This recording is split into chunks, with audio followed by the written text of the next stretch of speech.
Hello दोस्तों, मैं अमित डुलपाई आप सभी का स्वागत करता हूं आपके अपने यूट्यूब चैनल दिशा ऑनलाइन फार्म पर।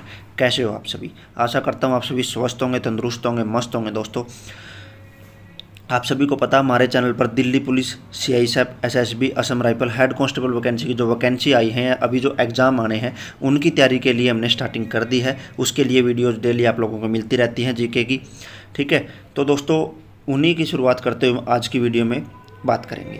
तो आज की जो हमारी वीडियो रहेगी वो पॉलिटिकल साइंस हमारा सब्जेक्ट रहेगा दोस्तों, जिसमें आज हम टॉपिक संविधान की प्रस्तावना को करने वाले हैं। आप सभी को पता है इन वीडियोज़ में आपको जीके के अलग अलग सब्जेक्ट के ऑप्शनल क्वेश्चन करवाता रहता हूं।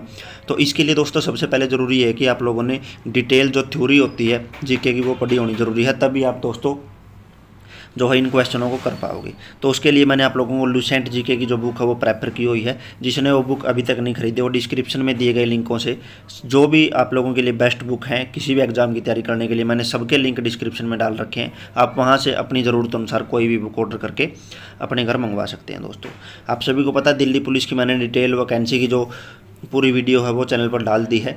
ठीक है, उसके ऑनलाइन फार्म स्टार्ट हो चुके हैं, आप वो फार्म भर सकते हैं। डिस्क्रिप्शन में आपको उस वीडियो का लिंक मिल जाएगा। और दोस्तों सीआईएसएफ की जो हेड कांस्टेबल वैकेंसी 2019 में आई थी उसके फिजिकल हो चुके हैं, लेकिन एग्जाम अभी होना बाकी है। एसएसबी के फार्म आए थे, इसके फिजिकल होंगे फिर एग्जाम होगा। तो यानी कि हमने टाइम से पहले ये सारी चीज़ें स्टार्ट कर रखी हैं। असम राइफल में भी आप लोगों को पता है 6 जून से फार्म स्टार्ट हो जाएंगे, तो इसका भी एग्जाम बहुत जल्द आप लोगों को देखने को मिलेगा। तो इसीलिए दोस्तों टाइम से पहले अगर आप अब थोड़ा थोड़ा भी पढ़ते रहोगे तो एग्ज़ाम के टाइम पे आपकी वो है अच्छी तैयारी हो जाएगी। लेकिन दोस्तों दिक्कत क्या है, दिल्ली पुलिस जो हेड कांस्टेबल का एग्ज़ाम हो वो सितंबर में आप लोगों का ऑनलाइन एग्ज़ाम हो जाएगा दोस्तों।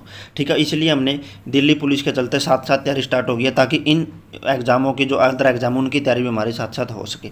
तो दिल्ली पुलिस के लिए हमने सिलेबस जल्दी से कवर करना पड़ेगा।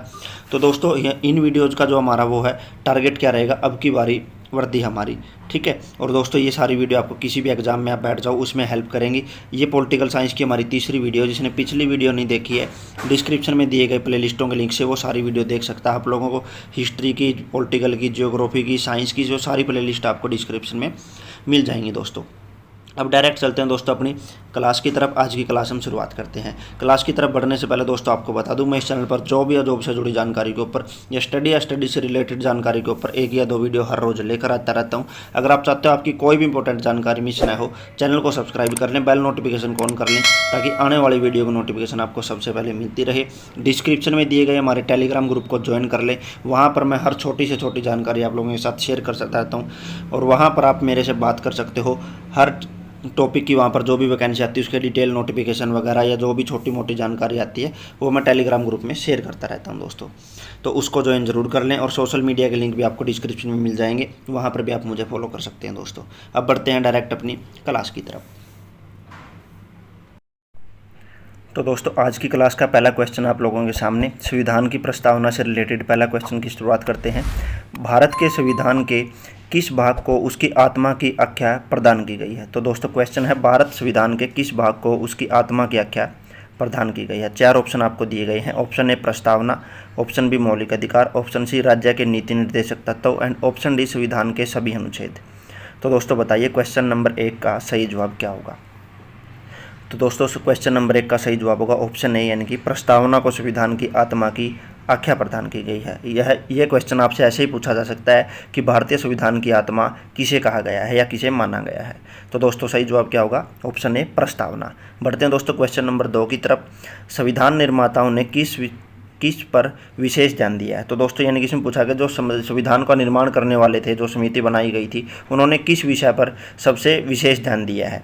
तो दोस्तों 4 ऑप्शन आपके सामने हैं। ऑप्शन ए प्रस्तावना पर, ऑप्शन बी मूल कर्तव्य पर, ऑप्शन सी मौलिक अधिकार पर और ऑप्शन डी नीति निर्देशक तत्वों पर। तो दोस्तों बताइए क्वेश्चन नंबर 2 का सही जवाब क्या होगा? तो दोस्तों क्वेश्चन नंबर 2 का जवाब होगा प्रस्तावना पर, यानी कि संविधान निर्माताओं ने किस पर विशेष ध्यान दिया है? संविधान की प्रस्तावना पर सबसे विशेष ध्यान दिया है दोस्तों। बढ़ते हैं दोस्तों क्वेश्चन नंबर 3 की तरफ। क्वेश्चन नंबर 3 आप लोगों की स्क्रीन पर।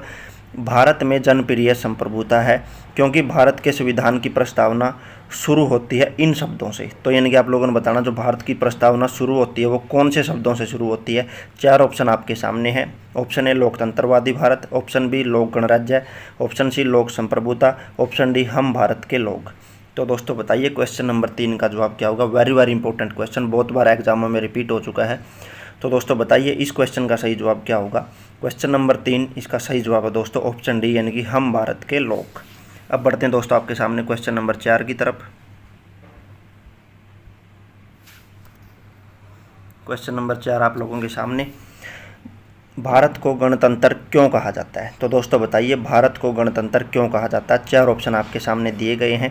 इसकी विधानमंडलों की अधिकतम संख्या जनता द्वारा प्रत्यक्ष चुनी जाती है। ऑप्शन बी, यह राज्यों को एक संघ है। ऑप्शन सी, भारतीय नागरिक मूलभूत अधिकारों का उपयोग करती है। एंड ऑप्शन डी, यहाँ राज्य का प्रमुख निर्धारित अवधि के लिए निर्वाचित होता है। तो दोस्तों बताइए क्वेश्चन नंबर 4 का सही जवाब क्या होगा। भारत को गणतंत्र क्यों कहा जाता है।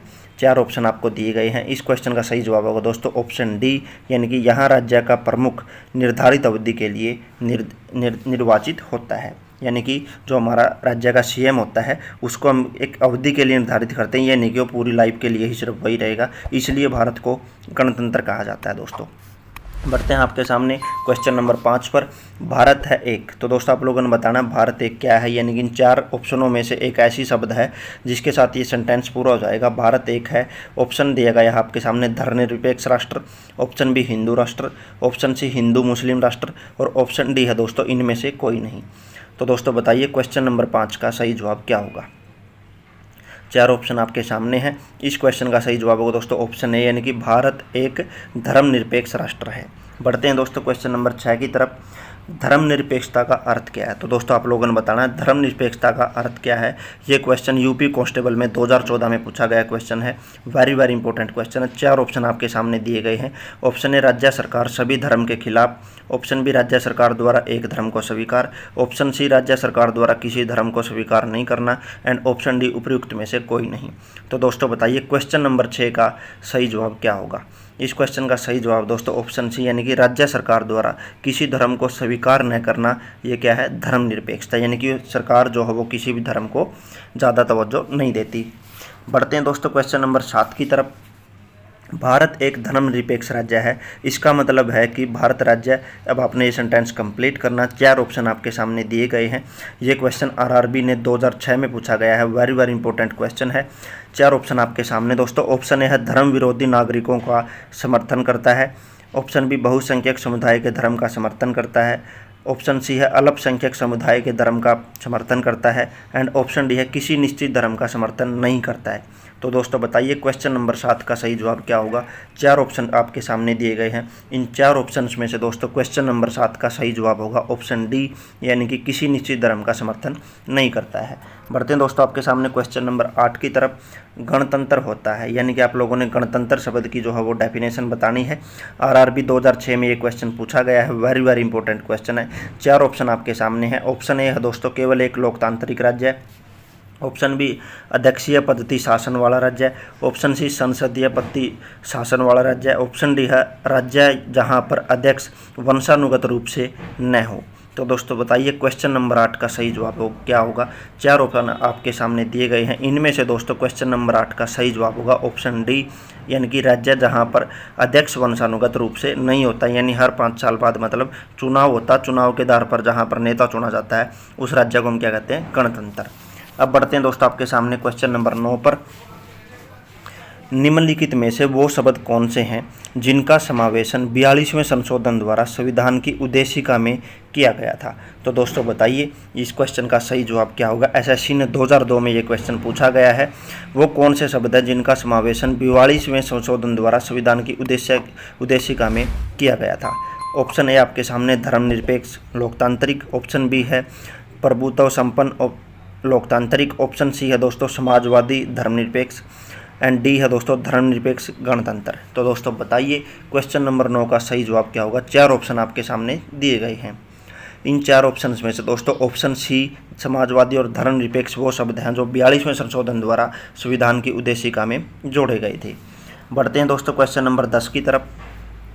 भारतीय संविधान की प्रस्तावना में भारत को किस रूप में घोषित किया गया है? तो दोस्तों बताइए, भारतीय संविधान की प्रस्तावना में भारत को किस रूप में घोषित किया गया है?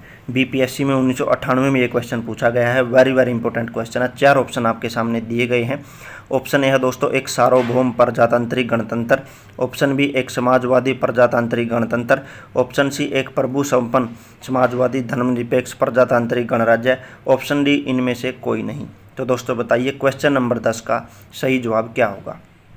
4 ऑप्शन आपके सामने दिए गए हैं। इनमें से ऑप्शन सी एक प्रभु संपन्न समाजवादी धर्मनिरपेक्ष प्रजातांत्रिक गणराज्य इस क्वेश्चन का सही जवाब होगा। दोस्तों बढ़ते हैं आपके सामने क्वेश्चन नंबर 11 पर। भारत एक गणतंत्र है, इसका अर्थ है, ये पहले भी आ चुका है, अब इसमें शब्द अलग होंगे या वही होंगे, ये आप लोगों ने देखना है। ये क्वेश्चन मेरे हिसाब से तीसरी बार रिपीटेड है पहले ही 11 क्वेश्चनों में, तो आप इस क्वेश्चन को वेरी वेरी इंपॉर्टेंट टैग कर सकते हो। दोस्तों यूपी पीसीएस में 1997 में पूछा गया क्वेश्चन है। बताइए इस क्वेश्चन का सही जवाब क्या होगा? 4 ऑप्शन आपके सामने दिए गए हैं। ऑप्शन ए है सभी मामलों में अंतिम अधिकार जनता के पास है, ऑप्शन बी भारत में संसदीय शासन व्यवस्था है, ऑप्शन सी भारत में वंशानुगत शासक नहीं है, और ऑप्शन डी भारत राज्यों का एक संघ है। तो दोस्तों बताइए भारत एक गणतंत्र है, इसका अर्थ क्या होगा? क्वेश्चन नंबर 11 आप लोगों के सामने 4 ऑप्शन दिए गए हैं। इनमें से इस क्वेश्चन का सही जवाब होगा ऑप्शन सी भारत में वंशानुगत शासक नहीं है, यही गणतंत्र का एक अर्थ है। दोस्तों बढ़ते हैं आपके सामने क्वेश्चन नंबर 12 की तरफ।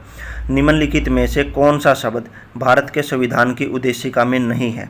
तो दोस्तों इन 4 शब्दों में से कौन सा शब्द हमारी उद्देशिका में शामिल नहीं किया गया है, ये आप लोगों ने बताना है। एमपीपीएससी द्वारा 2004 में ये क्वेश्चन पूछा गया है। Very very important question. दोस्तों बताइए इस क्वेश्चन का सही जवाब क्या होगा? ऑप्शन ए आपके सामने समाजवादी, ऑप्शन बी पंथ निरपेक्ष, ऑप्शन सी प्रभु संपन्न एंड ऑप्शन डी लोक कल्याण। तो दोस्तों बताइए इनमें से कौन सा शब्द हमारी संविधान की उद्देशिका में शामिल नहीं किया गया है?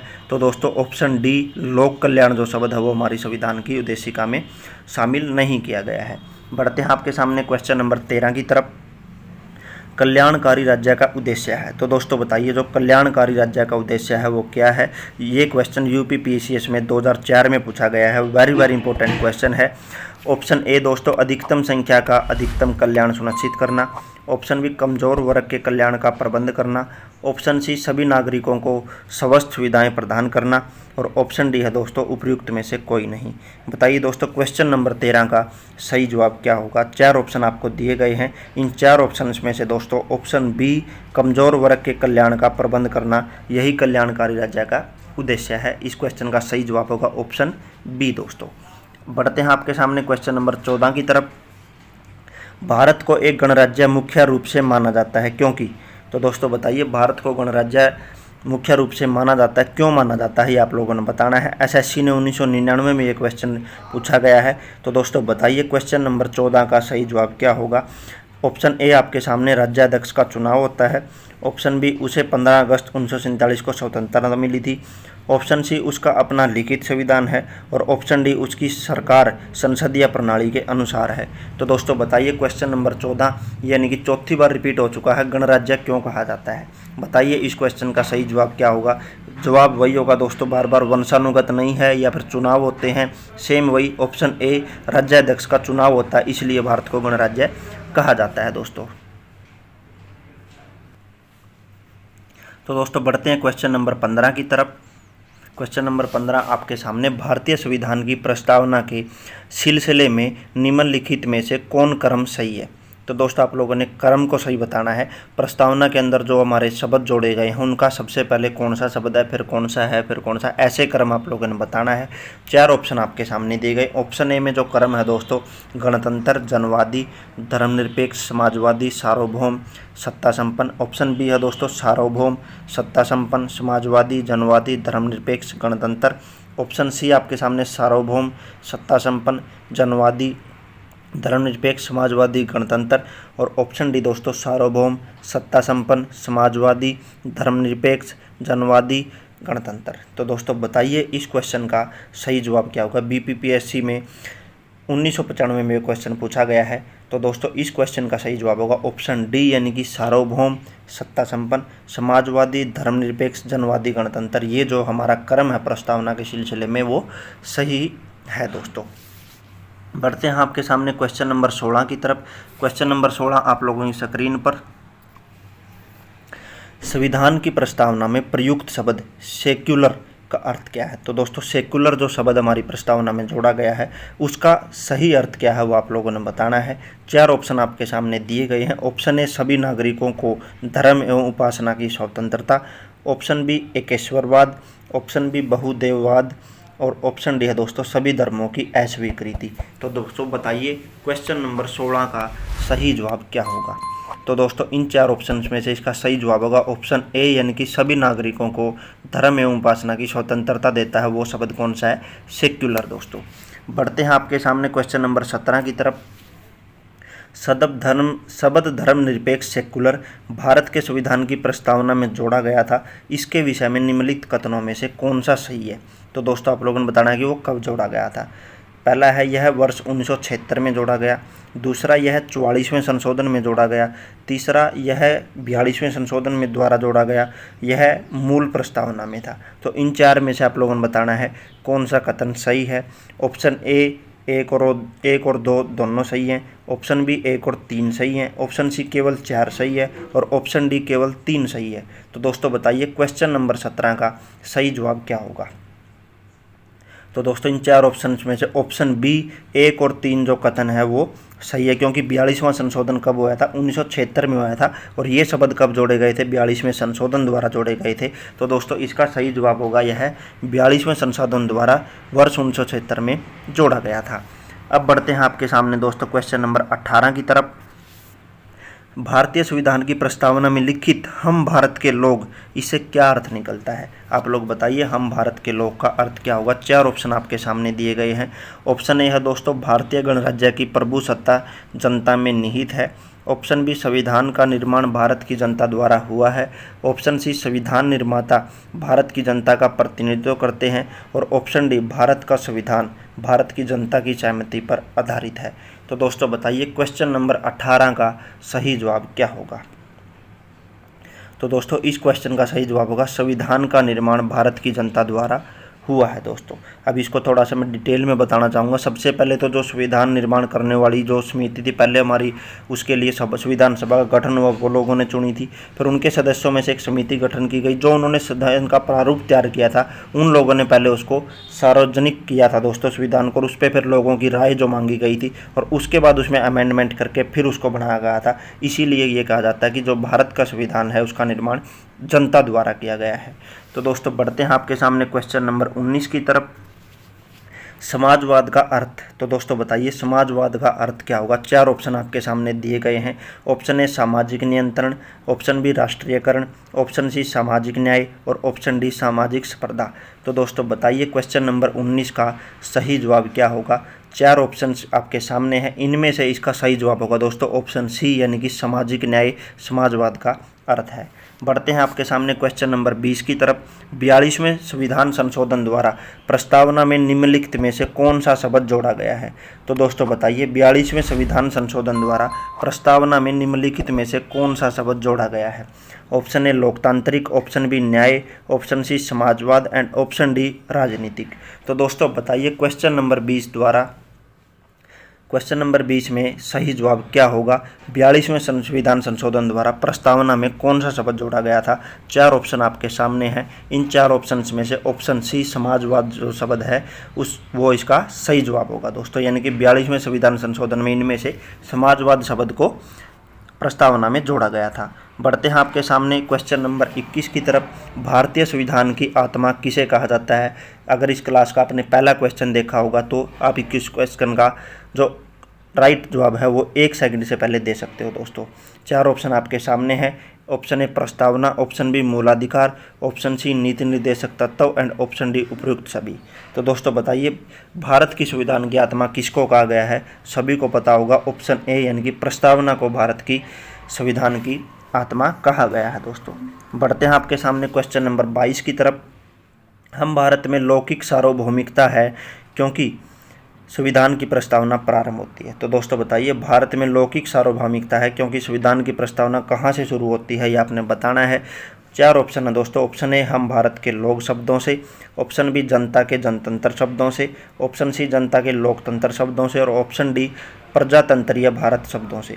दोस्तों बताइए इस क्वेश्चन का सही जवाब क्या होगा। ये क्वेश्चन बीपीएससी द्वारा 1994 में पूछा गया है। तो दोस्तों बताइए क्वेश्चन नंबर 22 का सही जवाब क्या होगा। चार ऑप्शन आपके सामने दिए गए हैं, इनमें से ऑप्शन ए हम भारत के लोग इस क्वेश्चन का सही जवाब होगा। दोस्तों बढ़ते हैं क्वेश्चन नंबर 23 की तरफ। भारतीय संविधान की प्रस्तावना पर किस क्रांति का प्रभाव नहीं झलकता है दोस्तों। तो दोस्तों बताइए जो भारत की संविधान की प्रस्तावना है उस पर कौन सी क्रांति का प्रभाव नहीं दिखता है। तो चार ऑप्शन आपके सामने। ऑप्शन है फ्रांसीसी क्रांति 1779, ऑप्शन बी अमरीकी क्रांति 1776, ऑप्शन सी बोल्शेविक क्रांति 1917 एंड ऑप्शन डी चीन की क्रांति 1912। तो दोस्तों बताइए क्वेश्चन नंबर 23 का सही जवाब क्या होगा। चार ऑप्शन आपको दिए गए हैं, इनमें से ऑप्शन डी यानी कि चीन की क्रांति 1912 का जो प्रभाव है वो हमारे संविधान की प्रस्तावना पर देखने को नहीं मिलता है। दोस्तों बढ़ते हैं क्वेश्चन नंबर 24 की तरफ। क्वेश्चन नंबर 24 आपके सामने। भारतीय मूल भारतीय संविधान के अनुसार भारत एक कौन सा है। ये 3-4 शब्द आपके ऑप्शन में दिए गए हैं, इनमें से आपने बताना है इस खाली स्थान में वो कौन सा ऑप्शन आएगा। दोस्तों पहला ऑप्शन है प्रभुत्व संपन्न लोकतंत्रात्मक गणराज्य, ऑप्शन बी प्रभु संपन्न धर्मनिरपेक्ष समाजवादी गणराज्य, ऑप्शन सी प्रभु संपन्न धर्मनिरपेक्ष लोक गणतंत्रात्मक गणराज्य, ऑप्शन डी प्रभु संपन्न समाजवादी लोकतंत्रात्मक गणराज्य। तो दोस्तों बताइए क्वेश्चन नंबर 24 का सही जवाब क्या होगा। चार ऑप्शन आपको दिए गए हैं, इनमें से ऑप्शन ए यानी कि प्रभु संपन्न लोकतंत्रात्मक गणराज्य है। भारत क्या है, एक प्रभु संपन्न और लोकतंत्रात्मक गणराज्य है। दोस्तों बढ़ते हैं आपके सामने क्वेश्चन नंबर 25 पर।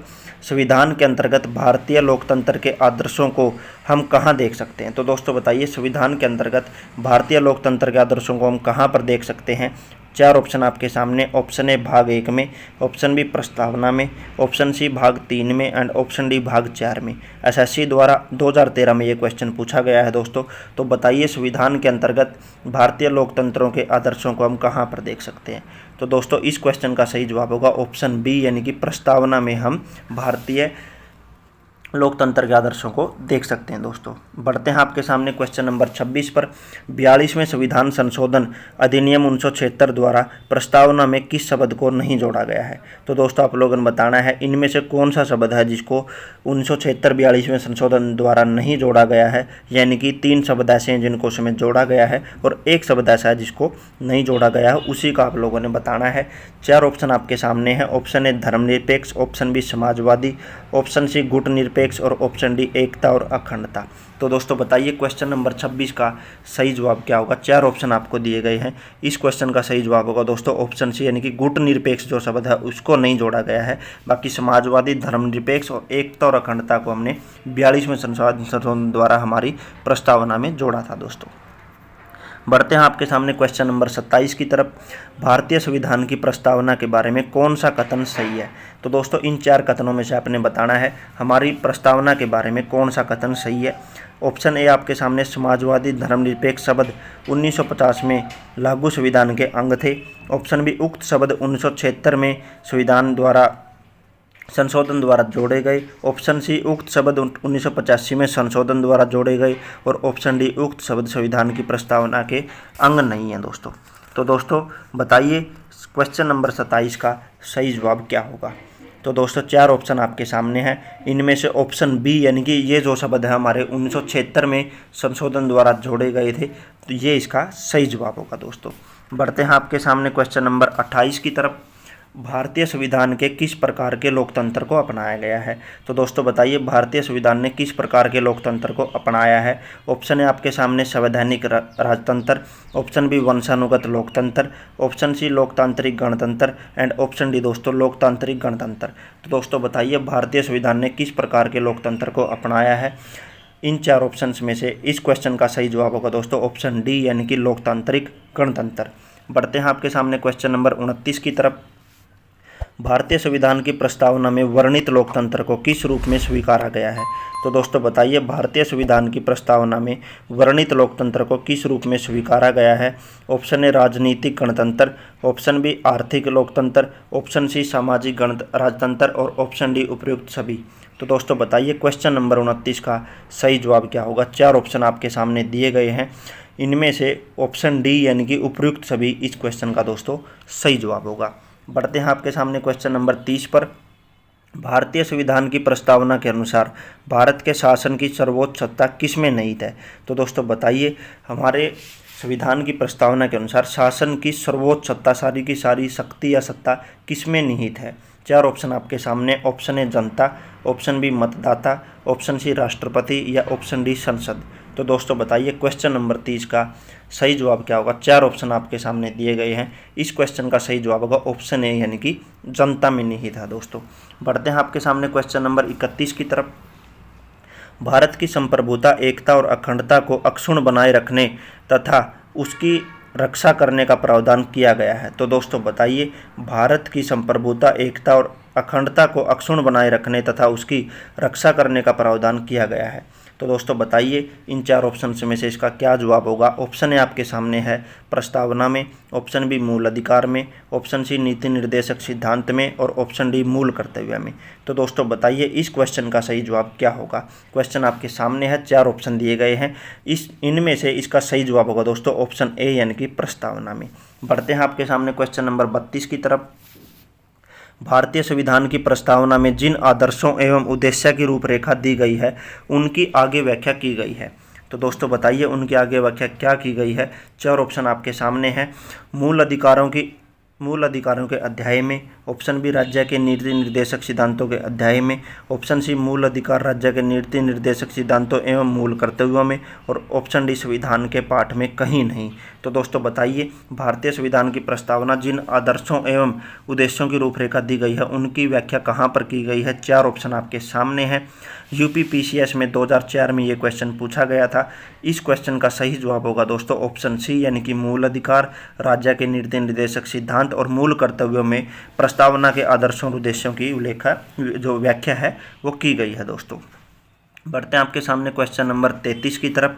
संविधान सभा में प्रस्तुत उद्देश्य प्रस्ताव में अभिव्यक्ति विचार को भारतीय संविधान के किस भाग में पूर्णतः शामिल किया गया है। तो दोस्तों बताइए संविधान सभा में प्रस्तुत उद्देश्य प्रस्ताव में अभिव्यक्ति विचार को भारतीय संविधान के किस भाग में पूर्णतः शामिल किया गया है। ऑप्शन ए आपके सामने प्रस्तावना, ऑप्शन बी मौलिक अधिकार, ऑप्शन सी राज्य के नीति निर्देशक तत्व और ऑप्शन डी मूल कर्तव्य।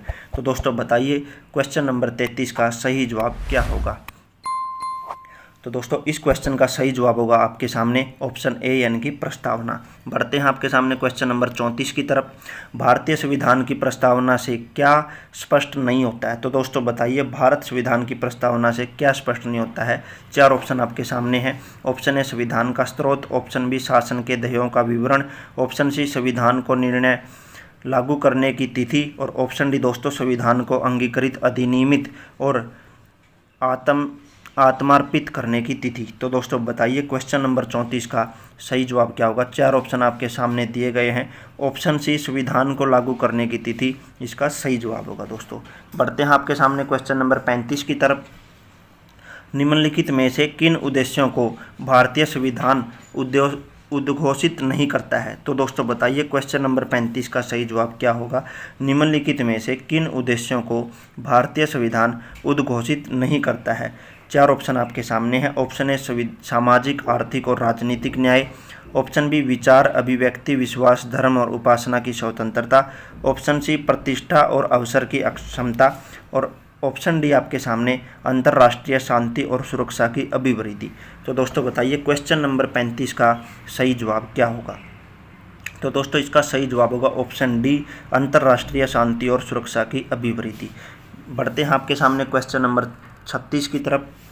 भारतीय संविधान की प्रस्तावना में देश का कौन सा नाम उल्लेखित है। तो दोस्तों बताइए भारत के संविधान की प्रस्तावना में देश का कौन सा नाम उल्लेखित है। ऑप्शन ए आपके सामने भारत और भारतवर्ष, ऑप्शन बी भारत और हिंदुस्तान, ऑप्शन सी भारत और इंडिया, ऑप्शन डी हिंदुस्तान और भारतवर्ष। तो दोस्तों बताइए भारत संविधान की प्रस्तावना में देश का कौन सा नाम उल्लेख किया गया है। Question number 36। 4 ऑप्शन दिए गए हैं, इनमें से इसका सही जवाब होगा दोस्तों ऑप्शन सी भारत और इंडिया जो है वो नाम हमारी प्रस्तावना में दिया गया है। बढ़ते हैं क्वेश्चन नंबर 37 की तरफ। भारतीय संविधान किसके द्वारा स्वीकृत है? तो दोस्तों बताइए, भारतीय संविधान है जो वो किसके द्वारा स्वीकृत है? ऑप्शन ए संविधान सभा द्वारा, ऑप्शन बी भारत की संसद द्वारा, ऑप्शन सी प्रथम निर्वाचित सरकार द्वारा और ऑप्शन डी दोस्तों भारत की जनता द्वारा। तो दोस्तों बताइए क्वेश्चन नंबर 37 का सही जवाब क्या होगा? तो दोस्तों इस क्वेश्चन का सही जवाब होगा ऑप्शन डी यानी कि भारत की जनता द्वारा। बढ़ते हैं आपके सामने क्वेश्चन नंबर 38 की तरफ। भारत की संप्रभुता किसमें निहित है? ये भी क्वेश्चन दोस्तों आप लोगों को रिपीट हो चुका है, तो सभी लोग मेरे हिसाब से बिना ऑप्शन के इस क्वेश्चन का जवाब दे चुके होंगे, क्योंकि भारत की प्रस्तावना जो टॉपिक है वो छोटा सा है, तो इसमें ज़्यादा क्वेश्चन नहीं बनते, गिने चुने 10 या 12 क्वेश्चन बनते हैं, उनकी आपकी मैंने इस वीडियो में अच्छे से प्रैक्टिस करवा दी है। तो दोस्तों बताइए भारत की संप्रभुता किस में निहित है? ऑप्शन ए भारतीय संसद में, ऑप्शन बी राष्ट्रपति में, ऑप्शन सी प्रधानमंत्री में और ऑप्शन डी भारत की जनता में। तो दोस्तों बताइए क्वेश्चन नंबर 38 का सही जवाब क्या होगा? तो दोस्तों क्वेश्चन नंबर 38 का सही जवाब होगा ऑप्शन डी यानी कि हमारी सारी सत्ता किस में निहित है? भारत की जनता में। दोस्तों बढ़ते हैं आपके सामने, भारतीय संविधान को संविधान सभा द्वारा अंगीकृत किया गया था। तो दोस्तों बताइए संविधान सभा द्वारा अंगीकृत कब किया गया था? ऑप्शन ए 26 नवंबर 1949, ऑप्शन बी 15 अगस्त 1949, ऑप्शन सी 2 अक्टूबर 1949 और ऑप्शन डी 15 नवंबर 1949।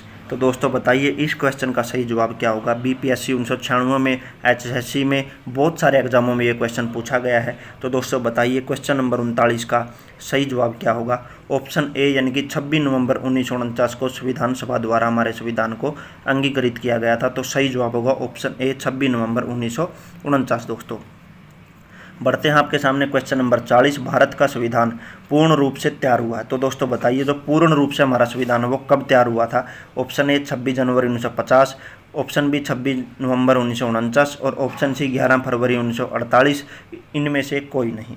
तो दोस्तों बताइए यूपी पीसीएस 2002 और 10 में और भी बहुत सारे एग्जामों में ये क्वेश्चन पूछा गया है बदल बदल के कि कब पूर्ण तैयार हुआ, कब लागू हुआ, कब अंगीकृत किया। तो 3 से 4 डेटें हैं जो वेरी वेरी इंपॉर्टेंट है, किसी न किसी एग्जाम में हर डेट को पूछ लिया जाता है। तो दोस्तों बताइए क्वेश्चन नंबर 40 का सही जवाब क्या होगा? तो दोस्तों ऑप्शन बी यानी कि 26 नवंबर 1949। आप लोग एक बात बताइए, जब वो अंगीकृत किया गया ये तो है नहीं कि वो मतलब उसके बाद तैयार हुआ होगा, ठीक है। तो पहली बार जब वो सामने लाएगा तो यही माना जाएगा कि उस डेट को वो संविधान हमारा तैयार हो चुका था, वो वहाँ पर प्रस्तुत किया गया, दिखाया गया, उस पर डिबेट हुई और उसके बाद उसको 26 जनवरी 1950 को लागू कर दिया गया था। दोस्तों बढ़ते हैं आपके सामने क्वेश्चन नंबर 41 की तरफ। भारतीय संविधान कब अंगीकार किया गया? तो दोस्तों वेरी वेरी इंपॉर्टेंट, दोबारा रिपीट हो चुका है। इस क्वेश्चन का सही जवाब सभी को पता है कि कब अंगीकार किया गया था। ऑप्शन ए 26 जनवरी 1950, ऑप्शन बी 26 जनवरी 1949, ऑप्शन सी 26 नवंबर 1949 एंड ऑप्शन डी 31 दिसंबर 1949। देखिए दोस्तों आरआरबी, एमडीएस, सीएम यानी कि बहुत सारे एग्जामों में ये क्वेश्चन पूछा गया है। मैं आपको बता रहा हूँ वेरी वेरी इंपॉर्टेंट है, कब अंगीकृत किया, कब लागू किया, कितने दिन में बना, ठीक है, और कब इसकी संविधान सभा बैठी, ठीक है, कब इसकी समिति तैयार हुई। ये 4 से 5 डेटें हैं संविधान के बारे में वेरी वेरी इंपॉर्टेंट जो बार बार पूछी जाती हैं। तो इस क्वेश्चन का सही जवाब सभी को पता है ऑप्शन सी यानी कि 26 नवंबर 1950 को हमारा संविधान अंगीकार किया गया था। दोस्तों बढ़ते हैं आपके सामने क्वेश्चन नंबर 42 की तरफ। निम्नलिखित में से किस तिथि को भारतीय संविधान लागू किया गया था? ये देखो मैं पहले ही बता रहा हूँ आपको कि 3 से 4 डेटें हैं, यही पूछी जाएंगी। लागू कब हुआ, अंगीकृत कब हुआ, ठीक है, कब बना, कब बनना शुरू हुआ, समिति की जो सदस्य की बैठक थी वो कब हुई, ठीक है। तो ये सारी डेटें 4 से 5 पूछी जाती हैं। तो इसमें आप लोगों का सही जवाब आप लोगों को पता है, लागू कब हुआ था? 26 जनवरी 1950 को हमारा संविधान को दोस्तों लागू कर दिया गया था। आप देखिए कितने एग्जामों में पूछा गया है, आरआरबी, एएसएम, जीजी 2004, 5 जीजी 2006, बहुत सारे एग्जामों में दोस्तों ये क्वेश्चन पूछा गया है। बढ़ते हैं आपके सामने क्वेश्चन नंबर 43 की तरफ। किस वर्ष भारत एक प्रभु संपन्न प्रजातांत्रिक गणराज्य बना था? तो दोस्तों बताइए कौन से वर्ष में भारत एक प्रभु संपन्न प्रजातांत्रिक गणराज्य बना था? 4 ऑप्शन आपके सामने। ऑप्शन ए 1947 में, ऑप्शन बी 1951 में, ऑप्शन सी 1935 में, ऑप्शन डी 1950 में। आरआरबी 2005, 6, सीसी 2006, बहुत सारे एग्जामों में ये क्वेश्चन पूछा जा चुका है, वेरी वेरी इंपॉर्टेंट क्वेश्चन है। इस क्वेश्चन का सही जवाब होगा दोस्तों ऑप्शन डी यानी कि भारत 1950 में प्रभु संपन्न प्रजातांत्रिक गणराज्य बना था, ठीक है। क्यों दोस्तों? क्योंकि हमारा संविधान जो है 1950 में लागू हुआ था। अब बढ़ते हैं आपके सामने क्वेश्चन नंबर 44 की तरफ। संविधान के उद्देशिका यानी कि प्रस्तावना का संशोधन कितनी बार किया गया है, यानी कि हमारी प्रस्तावना में कितनी बार संशोधन हुआ है। ऑप्शन ए 3 बार, ऑप्शन बी 2 बार, ऑप्शन सी 1 बार या ऑप्शन डी संशोधन नहीं किया गया है। एसएससी ने 2014 में ये क्वेश्चन पूछा है। एचएससी ने भी पीछे 2018-19 में हुए एग्जामों में ये क्वेश्चन पूछा गया। तो दोस्तों बताइए क्वेश्चन नंबर 44 का सही जवाब क्या होगा। ऑप्शन सी केवल 1 बार संशोधन हुआ और वो कब हुआ है, 42वें संशोधन द्वारा 1976 में। ठीक है, तो आप लोगों का ये क्वेश्चन भी क्लियर होता है। जब भी ये पूछा जाए कौन सा शब्द कब जोड़ा गया, तो सीधी सी बात है संशोधन द्वारा या तो 42वें में या फिर शुरू में ही प्रस्तावना में था। अब बढ़ते हैं आपके सामने क्वेश्चन नंबर 45 की तरफ। भारत के संविधान की प्रस्तावना में प्रथम संशोधन कब किया गया था। तो दोस्तों अभी ये क्वेश्चन को मैं बता के हटा हूँ कि हमारे संविधान में जो संशोधन है वो कब किया गया था। प्रस्तावना में, संविधान में तो बहुत सारे हो चुके हैं, लेकिन प्रस्तावना में सिर्फ एक ही संशोधन हुआ और वो ही पहला और वही आखिरी था। आखिरी तो मतलब आगे नहीं पता, आगे हो सकता है, तो अभी तक का तो आखिरी ही है। तो इस क्वेश्चन का सही जवाब आप लोगों ने बताना। 4 ऑप्शन आपके सामने हैं। Option A 1951, option B 1971, option C 1976 और ऑप्शन डी 1984। तो दोस्तों बताइए इस क्वेश्चन का सही जवाब क्या होगा, यानी कि ऑप्शन सी आप लोगों का सही जवाब होगा 1976 इस क्वेश्चन का सही जवाब होगा। सभी को पता है 42वें संविधान संशोधन में जो हमारे संविधान की प्रस्तावना में संशोधन किया गया था दोस्तों। अब दोस्तों क्वेश्चन नंबर 46 की तरफ बढ़ते हैं। निम्नलिखित अवतरण में यानी कि एक पूरा पैरा दिया गया है। हम भारत के लोग भारत को एक संपूर्ण प्रभुत्व संपन्न समाजवादी पंथ निरपेक्ष लोकतांत्रिक गणराज्य बनाने के लिए उसके समस्त नागरिकों को सामाजिक, आर्थिक, राजनैतिक, न्याय, विचार, अभिव्यक्ति, विश्वास, धर्म और उपासना की स्वतंत्रता, प्रतिष्ठा और अवसर की समता प्राप्त कराने के लिए तथा उन सब में व्यक्ति की गरिमा, राष्ट्र की एकता, अखंडता सुनिश्चित करने वाली बंधुता बढ़ने के लिए दृढ़ संकल्प होकर अपनी इस संविधान सभा में आज एतद द्वारा इस संविधान को अंगीकृत अधिनियमित आमर्पित करते हैं। तो दोस्तों यहाँ पर एक खालिस्तान छोड़ा एक्स, उसका अर्थ आप लोगों ने बताना है। ठीक है, यानी कि सीधी सी बात है अंगीकृत इसने बताया है। तो आप लोगों को पता है इस क्वेश्चन में ये पूछा गया कि हमारी संविधान की प्रस्तावना पैरा बना के वहाँ पर उसको अंगीकृत जब किया गया था वो कब किया गया था। ठीक है, वो डेट पूछी गई है।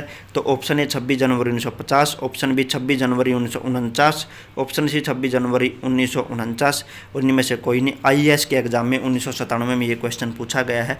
तो दोस्तों बताइए क्वेश्चन नंबर 46 का सही जवाब क्या होगा। सभी को पता है अंगीकृत कब किया गया था, 26 नवंबर 1949 को संविधान को अंगीकृत किया गया। इस क्वेश्चन का सही जवाब होगा ऑप्शन बी दोस्तों। बढ़ते हैं आपके सामने। संविधान की प्रस्तावना सभी भारतीय नागरिकों को निम्न में से कौन सा एक उपलब्ध कराने के लिए वायदा नहीं करती है। तो दोस्तों बताइए संविधान की प्रस्तावना सभी भारतीय नागरिकों को निम्न में से कौन सा एक उपलब्ध कराने का वायदा नहीं करती। ऑप्शन ए सामाजिक न्याय, ऑप्शन बी राजनीतिक न्याय, ऑप्शन सी विचार की स्वतंत्रता और ऑप्शन डी पूजा की समानता। तो दोस्तों बताइए इस क्वेश्चन का सही जवाब क्या होगा। यूपी पीसीएस में 2006 में ये क्वेश्चन पूछा गया है। तो दोस्तों इस क्वेश्चन का सही जवाब होगा ऑप्शन डी, यानी कि पूजा की जो समानता है उसका दिलवाने का जो है वो वायदा नहीं करते, क्योंकि ये धार्मिक एक तरीके से हो गया। तो हमारा जो संविधान वो धर्मनिरपेक्ष है, तो इसलिए आप लोगों का सही जवाब होगा क्वेश्चन नंबर 47 का पूजा की समानता।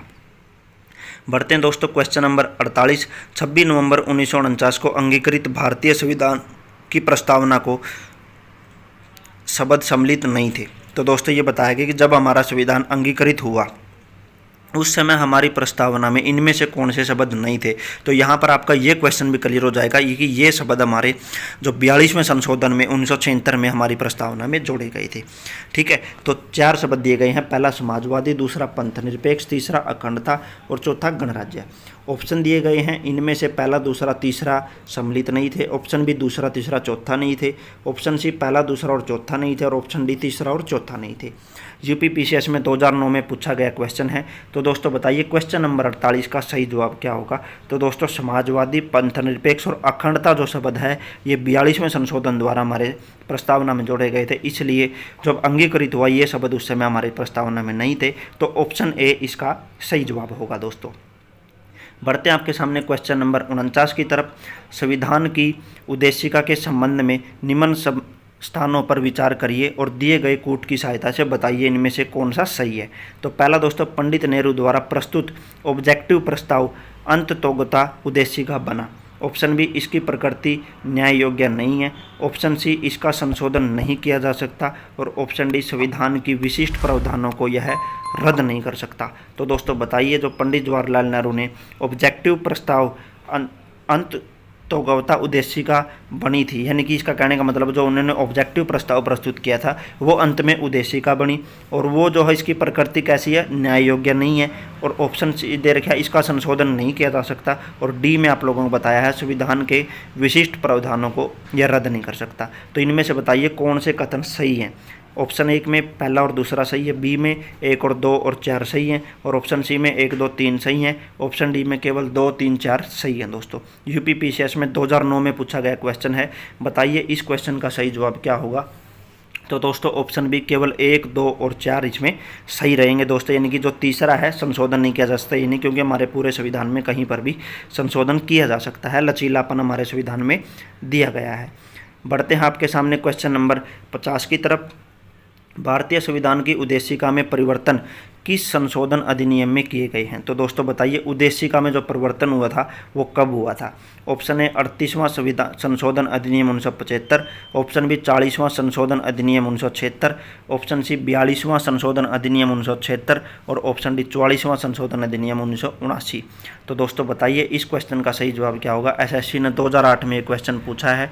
तो दोस्तों सभी को पता है हमारी उद्देशिका यानी प्रस्तावना में एक ही संशोधन हुआ और वो 42वां संशोधन अधिनियम 1976 द्वारा किया गया था, उसमें कुछ शब्द जोड़े गए थे।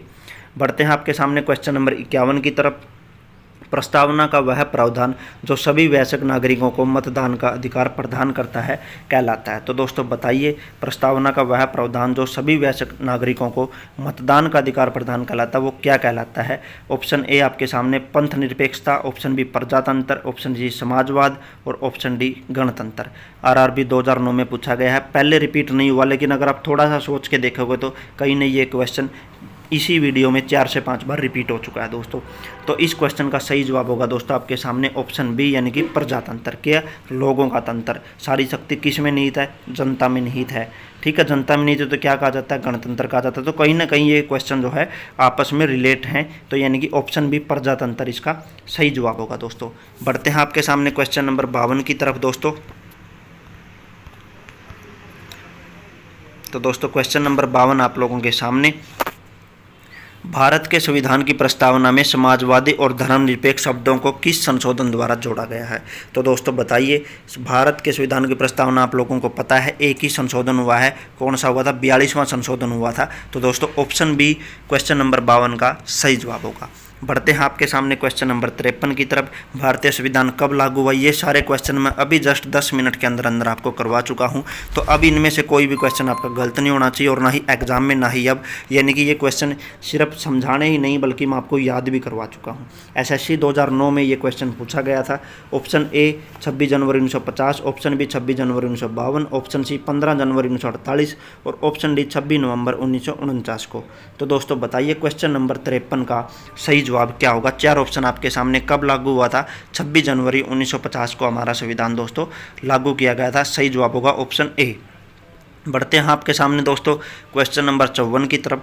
भारतीय संविधान के किस भाग में स्पष्ट रूप से घोषणा की गई है कि भारत एक धर्मनिरपेक्ष राज्य है। तो दोस्तों बताइए संविधान के कौन से भाग में बताया गया है कि भारत एक धर्मनिरपेक्ष राज्य है। ऑप्शन ए मौलिक अधिकार में, बी संविधान की प्रस्तावना में, सी राज्य के नीति निर्देशक सिद्धांत में और ऑप्शन डी संविधान की 9वीं अनुसूची में। तो दोस्तों बताइए इस क्वेश्चन का सही जवाब क्या होगा। धर्मनिरपेक्ष शब्द जो है वो कहाँ जोड़ा गया है, प्रस्तावना में जोड़ा गया है। तो दोस्तों कहां पर बताया गया है कि हमारा एक धर्मनिरपेक्ष राज्य है, तो संविधान की प्रस्तावना में। बढ़ते हैं दोस्तों क्वेश्चन नंबर 55 की तरफ। क्वेश्चन नंबर 55 आप लोगों के सामने, भारत के संविधान की प्रस्तावना में कितने प्रकार का न्याय, स्वतंत्रता, समानता, भातृत्व का सही क्रम क्या होगा दोस्तों। ठीक है, तो आप लोगों ने इनको क्रम में लगाना है कि प्रस्तावना में कितने प्रकार का न्याय, स्वतंत्रता, समानता, भातृत्व का सही क्रम क्या है, यानी कि पहले कौन सा आएगा फिर कौन सा और फिर कौन सा। 4 ऑप्शन आप लोगों के सामने दिए गए हैं। इस क्वेश्चन का सही जवाब होगा दोस्तों ऑप्शन ए, यानी कि सबसे पहले आएगा तीसरा शब्द। तीसरा कौन सा, यानी कि समानता। ठीक है, उसके बाद आएगा दोस्तों 5वां यानी कि भातृत्व, और उसके बाद दूसरा यानी कि स्वतंत्रता, और फिर पहला कितने प्रकार का न्याय। तो दोस्तों ऑप्शन ए इसका सही जवाब होगा। बढ़ते हैं आपके सामने क्वेश्चन नंबर 56 की तरफ। भारतीय संविधान का प्राधिकार स्रोत कौन है? तो दोस्तों बताइए भारतीय संविधान का प्राधिकार स्रोत कौन है? ऑप्शन ए राष्ट्रपति, बी भारत के लोग, सी सर्वोच्च न्यायालय, और ऑप्शन डी सरकार। तो दोस्तों बताइए CAPF में ये क्वेश्चन 2015 में पूछा गया है, संविधान का प्राधिकार स्रोत कौन है? तो दोस्तों इस क्वेश्चन का सही जवाब होगा ऑप्शन बी, यानी कि भारत के लोग भारत के संविधान का प्राधिकार स्रोत हैं। दोस्तों आज के लास्ट क्वेश्चन की तरफ बढ़ते हैं दोस्तों। संविधान की प्रस्तावना का विविध स्वरूप क्या है? तो दोस्तों बताइए संविधान की प्रस्तावना का विधिक स्वरूप क्या है? 4 ऑप्शन आपके सामने। ऑप्शन ए यह लागू किया जा सकता है, बी यह लागू नहीं किया जा सकता, सी विशेष परिस्थितियों में लागू किया जा सकता है, और ऑप्शन डी उपयुक्त में से कोई नहीं। UPPCS में 2019 में ये क्वेश्चन पूछा गया है। तो दोस्तों बताइए इस क्वेश्चन का सही जवाब क्या होगा? अगर सेशन पसंद आया तो सेशन को लाइक करें, सेशन को शेयर करें दोस्तों, और चैनल को सब्सक्राइब करके बेल नोटिफिकेशन को ऑन कर लें, ताकि आने वाले ऐसे इंपॉर्टेंट सेशन आप लोगों को अपने मोबाइल पर सबसे पहले मिलते रहें। दोस्तों इस क्वेश्चन का सही जवाब होगा ऑप्शन बी, यानी कि यह लागू नहीं किया जा सकता। दोस्तों आज की क्लास को हम यहीं पर समाप्त करते हैं। दोस्तों मिलते हैं नेक्स्ट क्लास में एक नए टॉपिक के साथ। अगली क्लास में हम पॉलिटिकल साइंस में संविधान की विशेषताओं के बारे में पढ़ेंगे। ठीक है, तो दोस्तों इस क्लास को यहीं पर समाप्त करते हैं। मिलते हैं कल की एक नेक्स्ट क्लास में। तब तक के लिए अपना ख्याल रखिए, स्टडी करते रहिए और आगे बढ़ते रहिए। धन्यवाद दोस्तों।